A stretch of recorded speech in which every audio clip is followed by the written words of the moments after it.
We're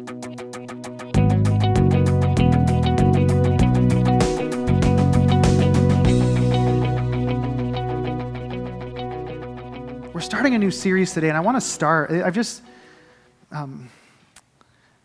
kind of hit me this week that I'm getting older faster. Like time is going by really quick. And this week I went to a assembly at Ferris, and all of a sudden, like it dawned on me, like I have 2 high school daughters, and one of them's a junior. So obviously, you know how quickly I pick up things. Like all of a sudden, I was like, man, I'm like a guy with 2 kids in high school, and like my life's really changing, and I'm starting to realize how fast time goes by. In fact, not just are they in high school, but 2 of my daughters are now driving, and one of them has been independently for a while. The other one is dangerously close. And when I use the word dangerously, I mean it, like dangerously close to driving on her own. And I'm a little bit nervous every time I'm in the car with her, but she'll figure this whole thing out. But this whole like kids driving thing, how many of you, like you're down this road, you're in front of me on this journey? Okay, yeah, a good number of you. That's good. That's good. So like last year, my oldest daughter, it was time to like find a car. We just decided we probably need a 3rd car, and I had really 2 things that I was thinking through in my mind. I thought, first of all, we need a car that already has lots of dents in it, because I don't want to worry about it getting wrecked. And I want it to be like big enough and maybe have like 4-wheel drive so she doesn't get wrecked, right? Those are like the 2 requirements for me, like a car that I don't care if it gets wrecked and a car that won't get her wrecked, right? So that was the combination. So that kind of narrowed, things like the price range, everything. It kind of gives you lots of choices. So we go on Craigslist. We found this car. This guy says, meet me in the Target parking lot in the valley. And we go out there and we show up, and the car is like the exact color that she wants. Like it is this green kind of strange color that actually led to her naming the car Starbucks, which is her favorite place. So the car's name is Starbucks. So she sees the car, immediately she's like, oh, Dad, I like the color, which with girls, that's all that really matters, right? Me, I look at it, and this is my first thought. This car, it's a Nissan Pathfinder, and I'm like, man, it was like an old one, like when I was in college, and I look at it and think, man, when I was in college, I wanted one of these, right? Like, guys, you know what that's like, right? Like you had a buddy who had like a Nissan Pathfinder or a Toyota 4Runner, and his parents spoiled him or whatever, and you were like, man, I wish I could have one of those instead of my like 1977 Honda Civic or whatever you were driving, like me, right? And so like I remember when these came out, and I was just, man, I would have loved to have had one. So I see it, and I'm just stoked because I'm like, yeah, Pathfinder, that's a cool, like that would have been cool for me to drive that when I was in high school. And so she liked the color, and I was like kind of like reminiscing to my past. And so we like shot to the house, got some cash, met the guy, and we bought it and took it home. And I got it home and immediately pulled it in the garage, and I started like detailing it because I was like, I really want my girl to be like in a clean car. I want everything to be good. So I started detailing, scrubbing stuff. And with every layer of dirt that I removed, the more problems I found that I didn't discover in my inspection in the Target parking lot. And like about 15 minutes into this thing, I'm like, that guy lied to me. Like I asked him good questions, and he like, who lies to you about a car? Like, right? Everybody does apparently, but anyway, so I'm like going through and I'm like finding stuff and just like these rust holes I could put my head through. I mean, there's like stuff I really missed. Like you pull back the carpet and you're like, what is this? And like, I'm surprised there wasn't a dead animal in the thing. It was really bad, like really bad. And so like I'm going through it and I'm like, well, you know what? I think it's going to be fine. So kind of shut the garage up that night, go in the house, wake up in the morning and I open the door to the garage. And when I do, there's this smell of gas fumes that just rushes in and fills our house. And I'm like, now what? And so I go out there, and sure enough, the fuel tank leaks on this thing.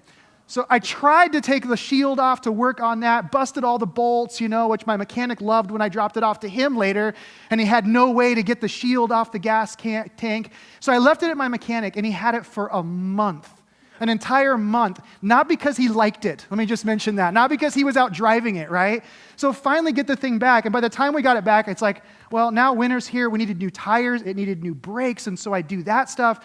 And so we've just been like limping this car along, and in fact, it's gotten to the point these days where she's like, Dad, if I drive longer than 10 or 15 minutes, I have to pull over and let it rest. Which, from a mechanical standpoint, I don't know what that means, but I'm okay with it. Like, I'm just like, all right, then let it rest, And so she pulls over and she lets it rest. And here's the problem. Every time she calls me and she's away from the house, I'm afraid it's not going to wake up from its nap, right? Like, Dad, I let it rest and it didn't come back. Like, this was it. This is the end. And so So we've been driving this, she's been driving this thing, and a couple weeks ago, I was like, well, I need to go check all the fluids and just make sure it's not going to blow up while she's driving it. So I went out and I'm checking all the fluids and, just kind of like reminiscing about how cool this car once was. And then I drove it. I just took it off. I was like, man, I'm going to drive and see if I have to make it rest. And sure enough, as the dad, nothing ever goes wrong when you're driving. I'm like, it's fine. So I get back to the house. It was early in the morning and I was standing outside and it's on the side of our house and I was looking at it. And I was like, man, how did something that was so cool, like just not that long ago, how did something that I would have loved to have had this? In fact, Nathan came this last week to me and he's like, dude, Morgan's got the best car and she's got the best high school car. And I was like, you want it? But you can have it. In fact, any of you, we keep the keys under the seat and I'll give you my address. You can have it if you want because I just wait for the thing to disappear. But I'm standing out there and I'm looking at it. I'm like, man, how is it possible that this car that was so cool and so amazing now is this vehicle that is obsolete, it's dated, it's worn out. Like now it's a car that's a burden to me and I don't even want it. And so I'm standing there, I'm thinking about this and I'm looking at it. And all of a sudden in this moment, I start thinking about conversations that I've been having over the past year or year and a half with different people about faith. And what I started to realize was that for a lot of people in my life, I think they're wrestling with their faith. They're wrestling with this whole Christianity thing, this church thing, this Jesus thing, in the same way that I'm wrestling with whether or not we should keep this car. Like Jesus somehow is growing somewhat obsolete. Like the church, like this faith system that we're operating in is somehow becoming outpaced by the world that we live in. I have conversations with people, and these are very real dialogues. I've got a friend that is really struggling to stay faithful to the faith of his youth because as he's growing older, the exposure that he has to people from different cultures and from different faith backgrounds and different opinions and ethical systems, the more he gets exposed to those individuals and those conversations, the more he begins to wonder, like, these are really good people. In fact, he is shocked to realize how much he likes people who don't believe like he believes. And so he's wrestling, saying, how do I reconcile what I believe with the differences that we have? And so there's this crisis of faith.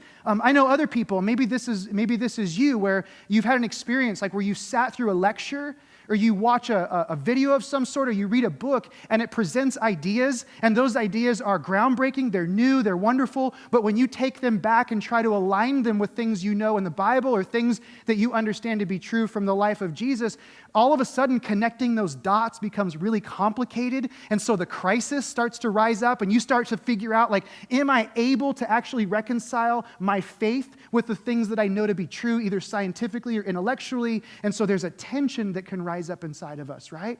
Or this is also happening. This is very common that in society, as culture shifts and changes, the common conversations, the cultural dialogue that exists today is maybe so different from the cultural ethic of the Bible that we begin to question because the pressures of cultural conversation seem to be contradicting. And so we say, what do I do with the apparent contradictions in the predominant culture around me and what the Bible's saying for me to do? And so the faith crisis starts to increase. I have some friends that, I have friends that have just abandoned it altogether and have just said, you know what, this is way too complicated. Like the Bible isn't trustworthy. In fact, this summer I was with a friend and we were camping, and this one night we were just staring up at the stars, and out of the blue he says, you know, the expansiveness of the universe, just the sheer size of the universe, and all that's unexplained is one of the reasons I cannot find the Bible to be believable, because there is no construct in the Bible for the unimaginable things that are out there. Like the historicity of the Bible, the geology of the Bible, it doesn't have enough in it to make this even possible. And so the question for me that's coming out of these conversations, the question that just keeps rising up inside of me is this issue of whether or not God has somehow become irrelevant to us.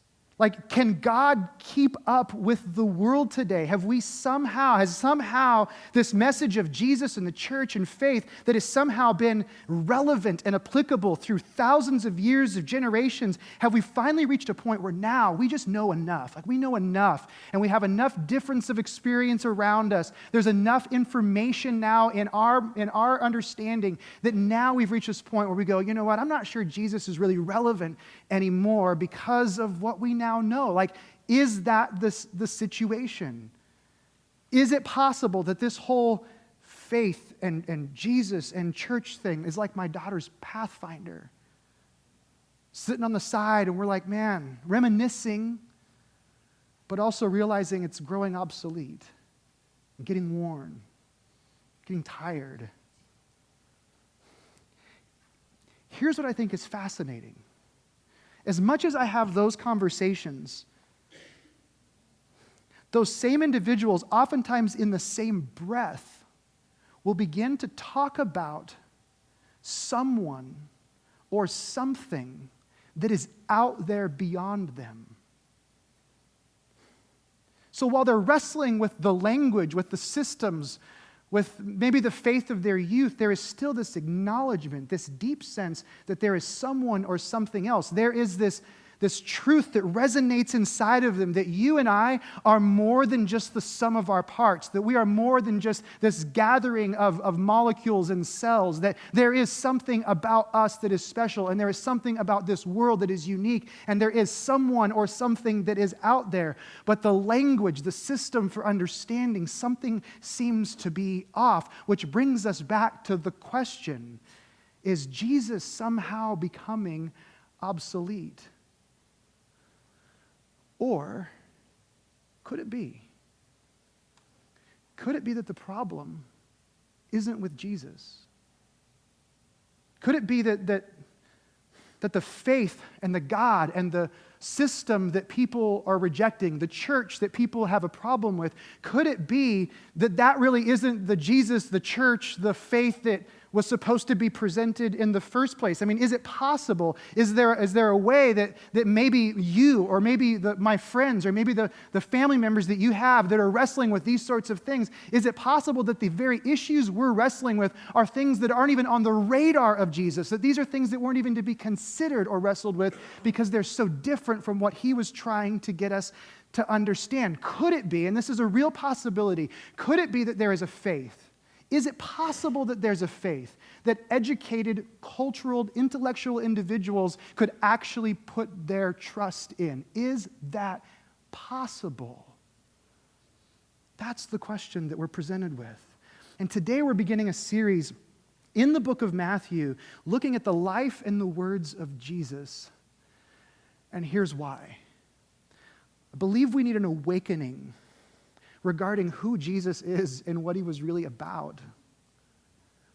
I believe we need a resurrection of our own faith. We need our own faith to come back to life. We need to test whether or not we have allowed religiosity to pollute our systems, if we'd allow the very things that Jesus came to confront to warp our understanding of faith. We need to have a revolution of our own faith systems. We need to rediscover the source of our own lives. We need to have our lives be reoriented around the God who is the ground, the source of our being. That has to happen. We have to discover whether or not there is more to this life than just punching the time clock and paying off the credit card bill. There has to be more, and we need to discover it.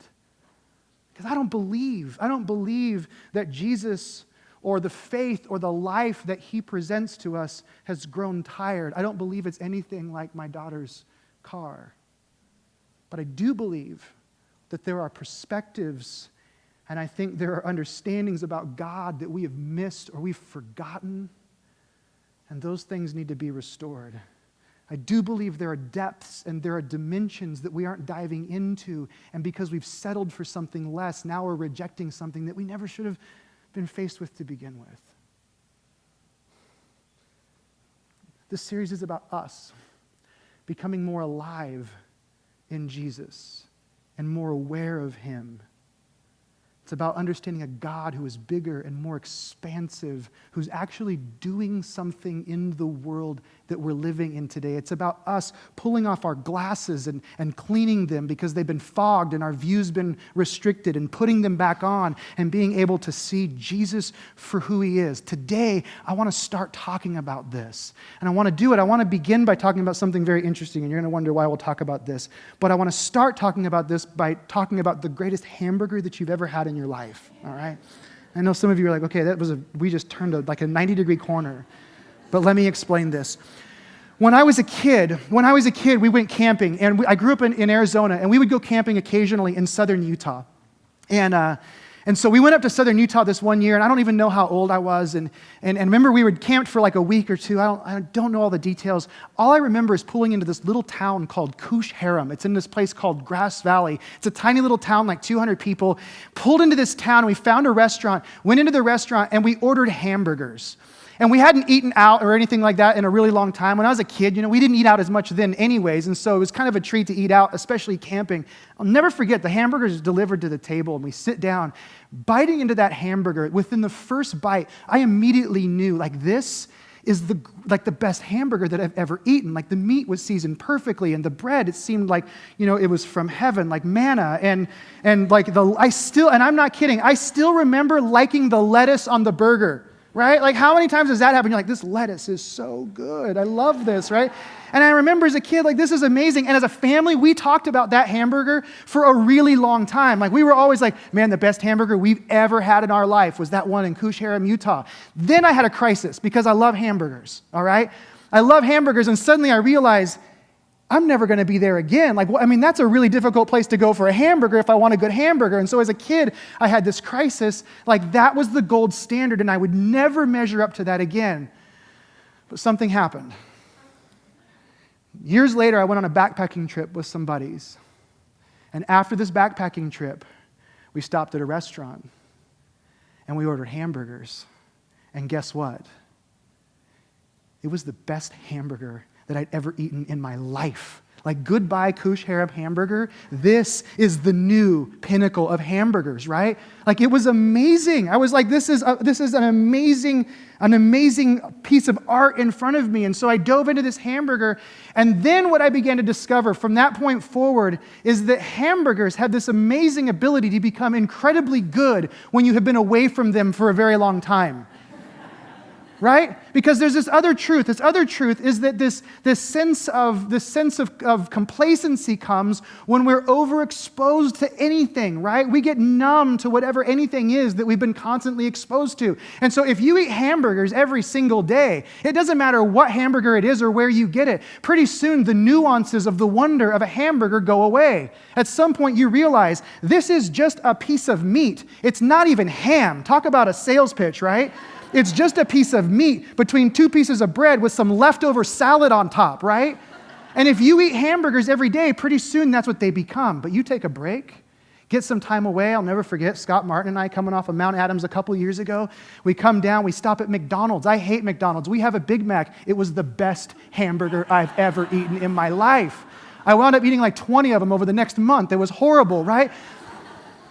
Because the best hamburger you have ever had is the one you haven't tasted for a while, because familiarity breeds complacency. And what I'm afraid of has happened with the story of Jesus is that we've become so familiar with some of the most beautiful details that we've become complacent to the beauty of the story and the revolutionary nature of what is being presented to us in the person of Christ. Like, we've just eaten too many hamburgers and we've lost the great sense of wonder regarding Jesus. And so I want us to begin today in a very odd and very unusual place. I want us to start not by looking at the parables or not by looking at the interactions between Jesus and his disciples or between Jesus and the religious leaders or between Jesus and those that were following in crowds. I want us to start by looking at the very earliest moments of his life. Some of the most familiar details to some of us, some of the most mundane to others of us, but some of the most powerful things that set the stage for who he is. If you have your Bible, I want you to open up to the book of Matthew, chapter 1. If you don't have a Bible, the words will be on the screen.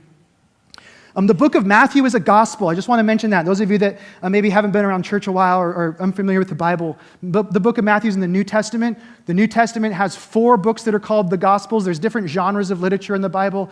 The Gospels are a very specific kind of genre of literature. It's a book that is actually written to tell the biography of Jesus, the meaning of his life, the purpose for him coming, and what that means for us. And there are 4 distinct biographies, Matthew, Mark, Luke, and John, and those 4 biographies all have nuances that make them different.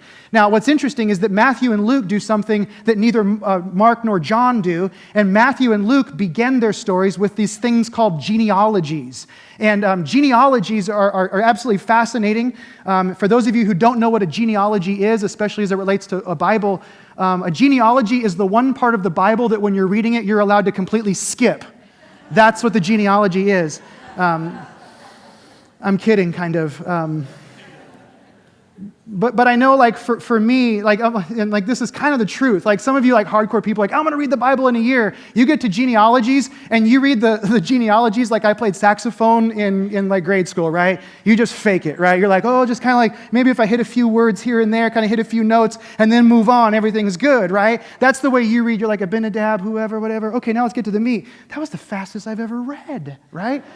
We do that because we think they're boring, but what's beautiful is that in genealogies, there is wonder, there's amazing things. And in fact, I told Sherry yesterday, I said, I feel like I could preach for 4 weeks on the genealogies of Jesus, and she looked at me and she goes, don't.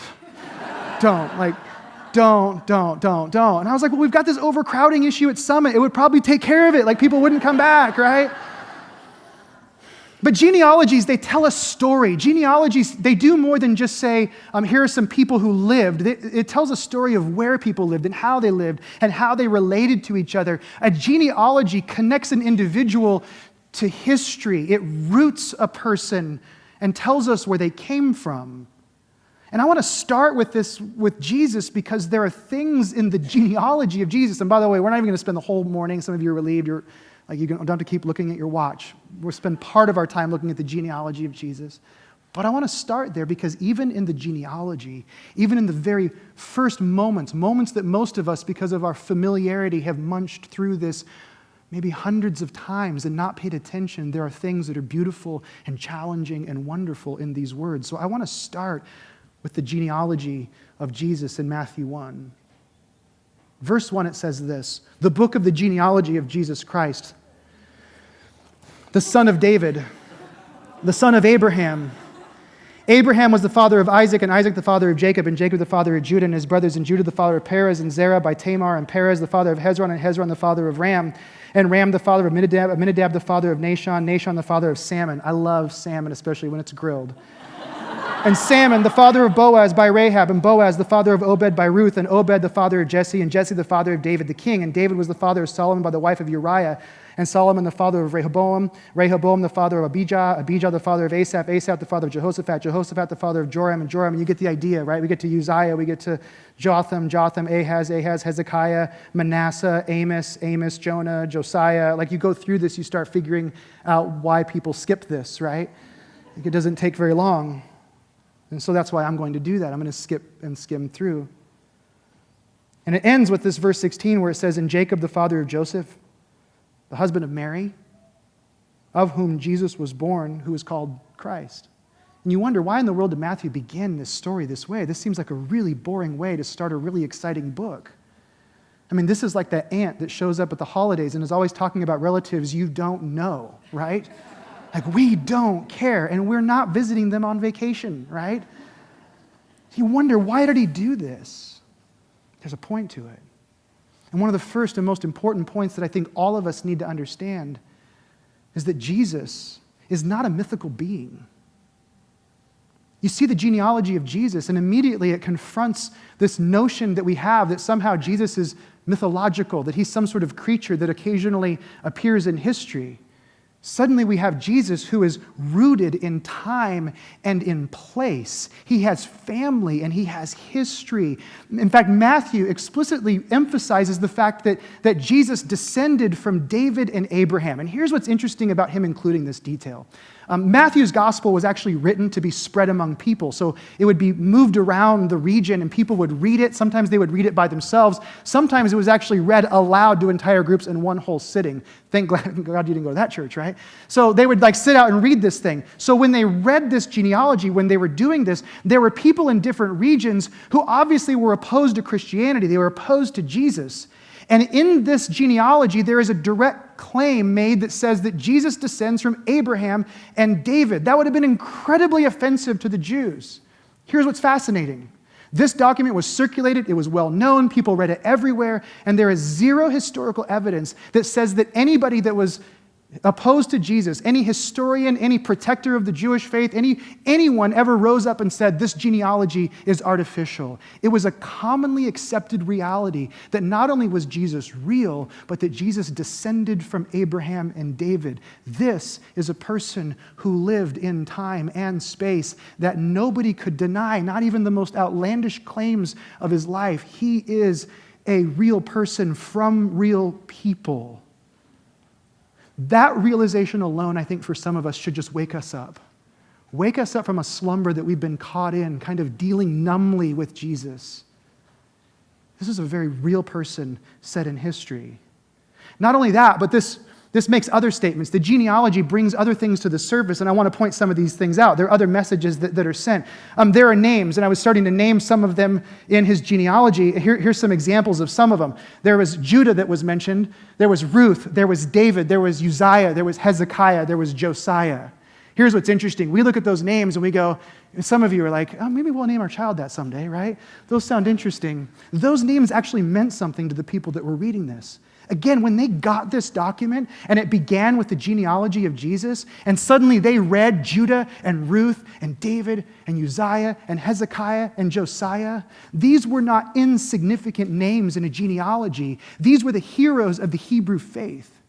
These are individuals who stood head and shoulders above everybody else. These were the rock stars of the day. These were the people that every Jewish boy and Jewish girl grew up knowing the story of their life. And Matthew has the audacity to include them in the genealogy of Jesus. He's simply saying there is a long line of heroes, and now there is on the scene another one. Everybody knew this was a heroes list, and Jesus is on it. Not just on it, but what's also interesting is that the way that Matthew presents this is very fascinating. Oftentimes, individuals reach to their genealogy for some sense of credibility.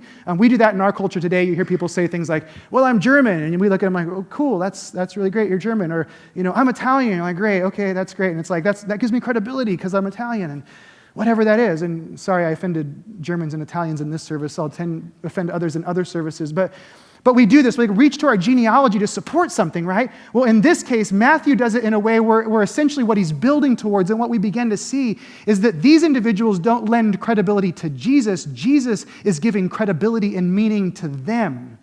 In other words, Jesus is the exclamation point to the stories of all of these individuals. What Matthew is saying is that these people's lives, they mattered and they linked together. And as they linked together, they culminate in this person, Jesus, the hero of heroes. He is the highest on the list. And then there's even more. Embedded in this are other details. And again, I could go on, but there is one other detail I want to point out, because in this one, we see the heart, the very heart of God towards humanity. Matthew's genealogy includes women. And for the Jews, a genealogy rarely, if ever, included the name of a woman. And Matthew, as they're reading these names, and just the way we read it in our culture, we go, oh yeah, there's just some people's names. In that culture, the moment that a woman's name was read, people's ears would have perked up. They would have paid attention and said, wait, did you just mention a woman's name? And then again, and then again, and then again? And outside of Mary, the mother of Jesus, there are 4 other women that are mentioned in this story. Now, that could be seen as a foreshadowing because Jesus obviously liberates women remarkably from the cultural constructs that existed previously. Like, Christ followers have done wonderful things to bring justice in the context of women and rights. Is that a foreshadowing to that, or is there more to it? It's interesting because when you look, there's actually other women that could have been named. In fact, there are other names that I'll just give you as examples. If Matthew was just trying to draw attention to women and what Jesus would accomplish with women in his lifetime or with his followers, he would have probably mentioned these names. He could have mentioned Sarah. He could have mentioned Rebecca, he could have mentioned Leah, and he could have mentioned Rachel. All of them were connected to the story. All of them, their names could have been read, and people would have gone, oh yeah, that's a woman, and a very respectable woman, and it would have raised that understanding. Instead, I want you to look at who he actually mentioned. These are the women that Matthew actually puts in the lineage of Jesus. Tamar of Canaan, Rahab of Jericho, Ruth of the Moabites, and the ex-wife of Uriah the Hittite. So why are these women being included? Because now we have an issue. The moment their names were said or read, they popped off the page, and it wasn't some woman that everybody just said, oh, she was a great Jewish leader in her time. It was a woman who actually wasn't Jewish. It was a woman who came from a Gentile population. They were an outsider. Not only were they outsiders, but each of these women had a story. You know what I mean by a story? Like they had a story to tell. So when genealogies are used to bring some sort of credibility or to prove the purity of a person's lineage, Matthew intentionally pollutes the lineage of Jesus with the story of outside Gentile dogs who were caught up in the history of Jesus. And not only that, they're women with stories. And we see just even in the mention of their names, in the very beginning pages of the book of Matthew, we have it being presented to us that this Jesus who we are about to talk about is going to upset the cultural norms around him. This Jesus is going to turn upside down the religious exclusivity that exists in the culture, the habits of individuals in elite positions to push others away because they don't look right, talk right, or smell right. This is a Jesus who's going to include others like nobody has before. He is real. He is the hero of heroes, and he is going to do some things that are unexpected and earth-shattering. In the next few verses, you get out of the genealogy, and in verse 18, some of the controversy just continues. The birth of Jesus is, again, one of those familiar places that we can grow complacent to. But listen to this. Verse 18 says, "Now the birth of Jesus Christ took place in this way. When his mother Mary had been betrothed to Joseph, before they came together, she was found to be with child from the Holy Spirit. And her husband Joseph, being a just man and unwilling to put her to shame, resolved to divorce her quietly. But as he considered these things, behold, an angel of the Lord appeared to him in a dream, saying, 'Joseph, son of David, do not fear to take Mary as your wife, for that which is conceived in her is from the Holy Spirit. She'll bear a son, and you'll call his name Jesus, for he will save his people from their sins.' All this took place to fulfill what the Lord had spoken by the prophet," and this is Isaiah 7, "Behold, the virgin shall conceive and bear a son, and they shall call his name Emmanuel." And Matthew takes the effort to describe to us what that means. God with us. This is the birth story of Jesus. Birth stories matter. I remember when my kids were younger, and maybe you had this, like kids love hearing their story of their birth, right? Like when they're a certain age, hey, tell me about this. Some of you remember your kids like, hey, tell me about, you'd like tell them a story. Or maybe it was just like at night before they go to bed, you would just describe to them what it was like when they were born, the day you brought them home. And it's like this very endearing thing. This is the birth story of Jesus. But this one is different. This one has a couple of key components. First, there's this controversy with Mary and Joseph. This is pretty controversial. Like, this is a birth story where Jesus says, "Hey guys, tell me about the day you brought me home," or like the day, tell me my story. Give this to me. And Joseph's like, "Well, so your mom got pregnant. It wasn't me." really awkward, right? So then we had this conversation. I wasn't sure what to do, right? So I kind of dive into this thing. And so the story of Jesus, like the birth story of Jesus and his origin, it isn't this nice, neat, clean story. It's the story that is immediately filled with controversy and, in fact, the story of redemption. If you look at this, Joseph is living in a culture where while people have begun to treat each other more justly in regard to marriage, it was a very common understanding that in this situation, Mary could just be banished. Like Joseph had every right legally, every right morally to just say, Mary, I'm done with you. And in the very birth story of Jesus, what we have is God intervening in a very broken, controversial situation and bringing redemption and life to this story. Do you think it's foreshadowing possibly to his future? It's this beautiful example of God of second chances coming into the scene. It's amazing. Not only that, but the other characteristic is this amazing miracle, this thing that we call the virgin birth.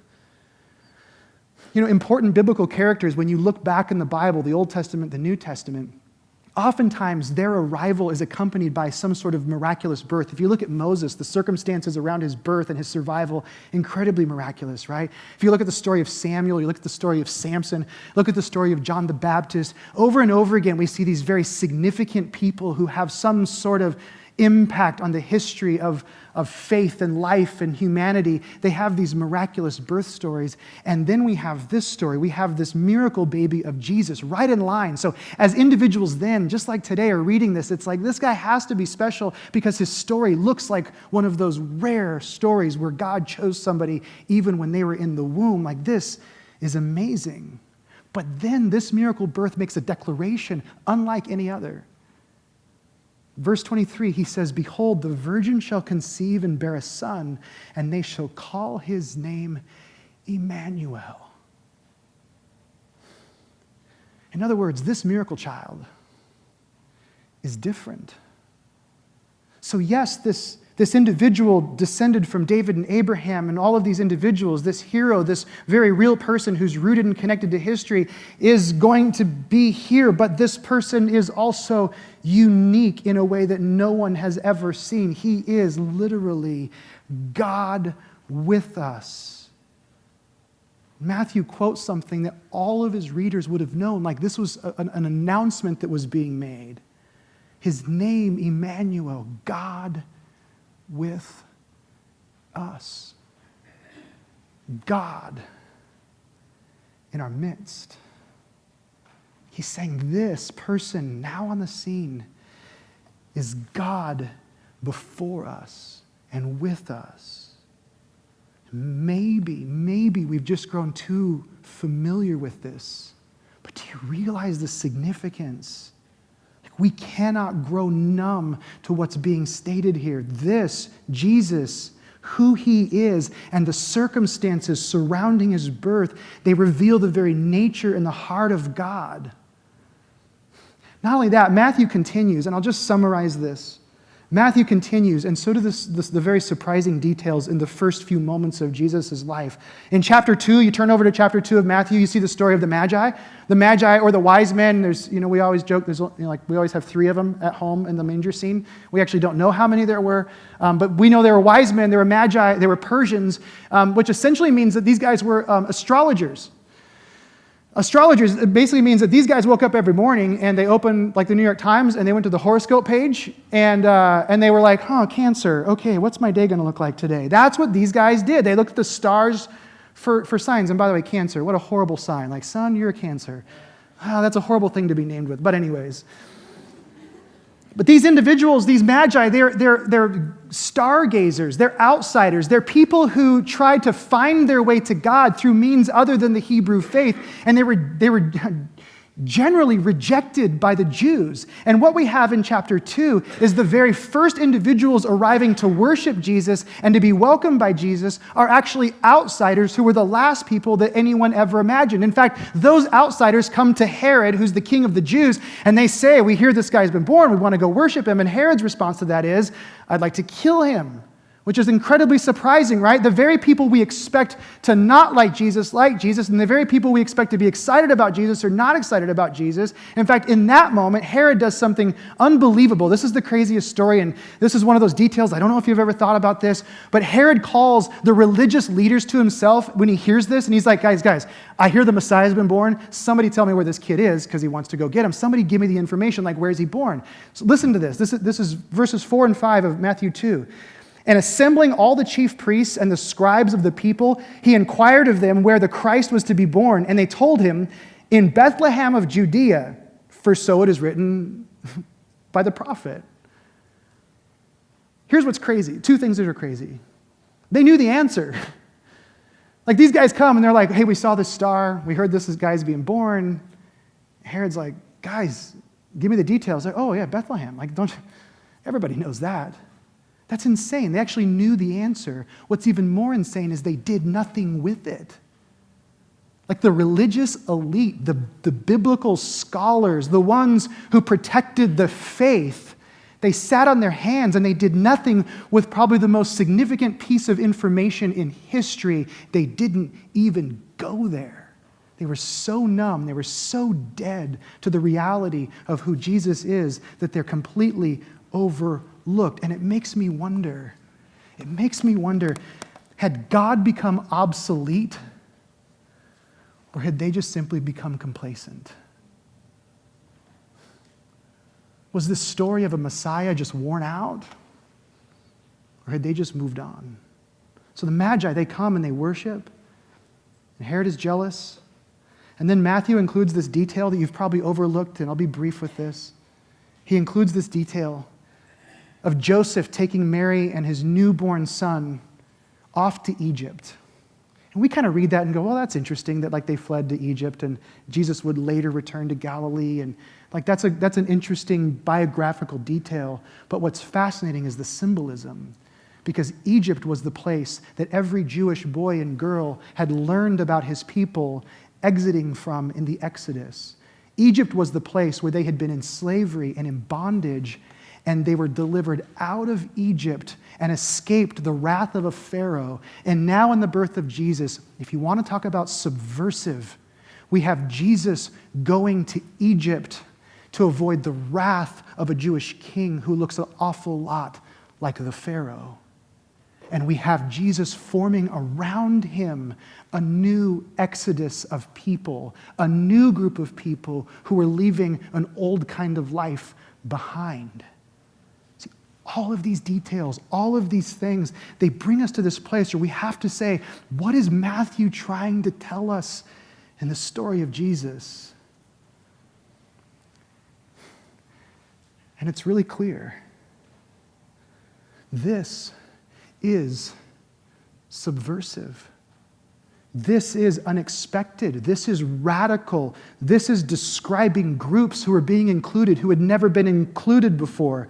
That this is giving a picture of a God who is not distant or detached. This is giving a picture of a God who is not indifferent to our pain, a God who actually knows pain and knows suffering, a God who is actually in exile and lived as an exile in Egypt, a refugee.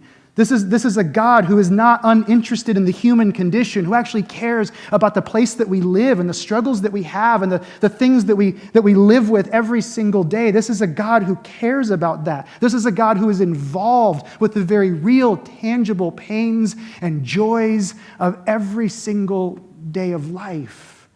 This is a God who is present. This is a God, and I want you to catch this, this is a God who is with us and a God who is for us. That's what's being told to us. For every one of us that have a messed up past and a crazy genealogy, the story of Jesus says, I like you. For people who are distant and didn't know if God would ever come near or be approachable to them, he says, I'm with you. I'm for you. I want you to wrestle with this question just for a second. Do you believe that God is for you?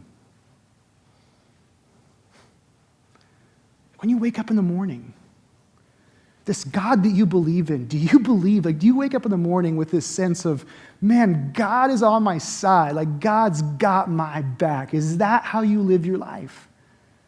You jump in your car in the morning, no matter the speed bumps you hit, no matter the hiccups that you face in life, is there this sense inside of you? Do you live your life with this very real sense that God actually loves you, that he wants your life to flourish, that he wants your life to be full of peace and joy and wonder? And do you believe that?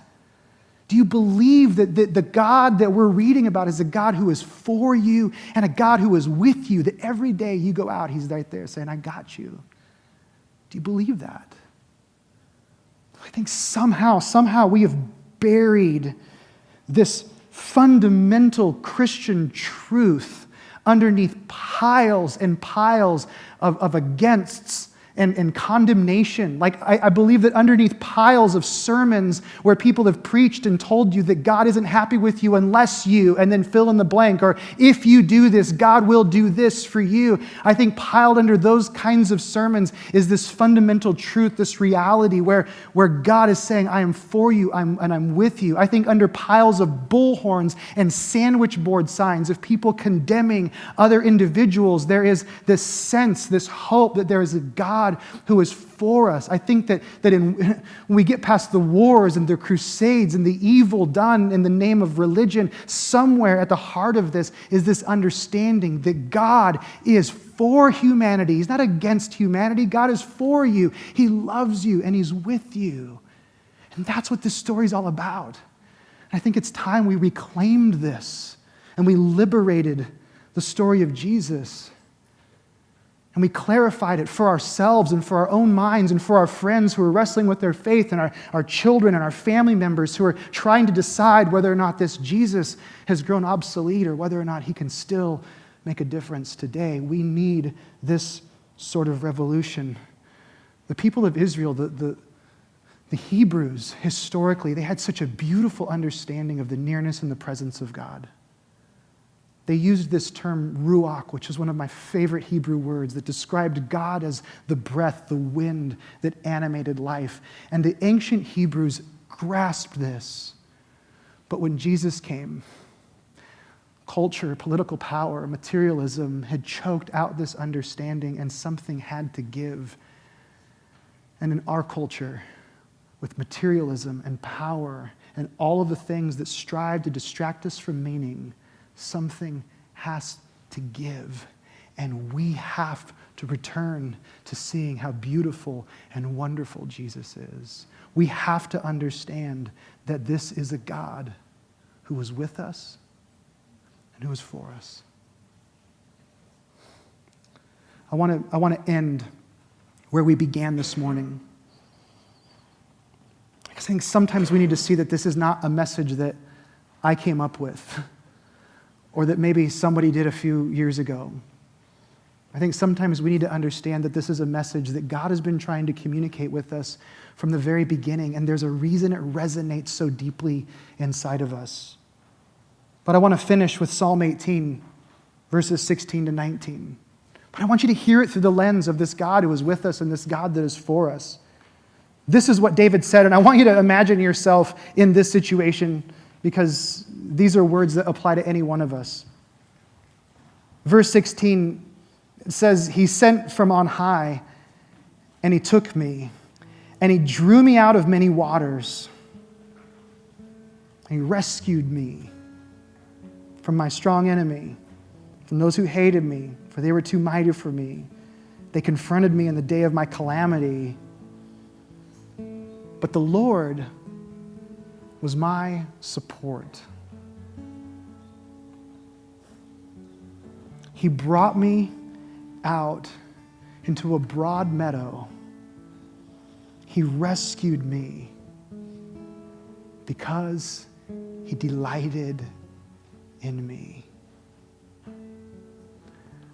You have a God that is for you and a God that is with you. Would you pray with me?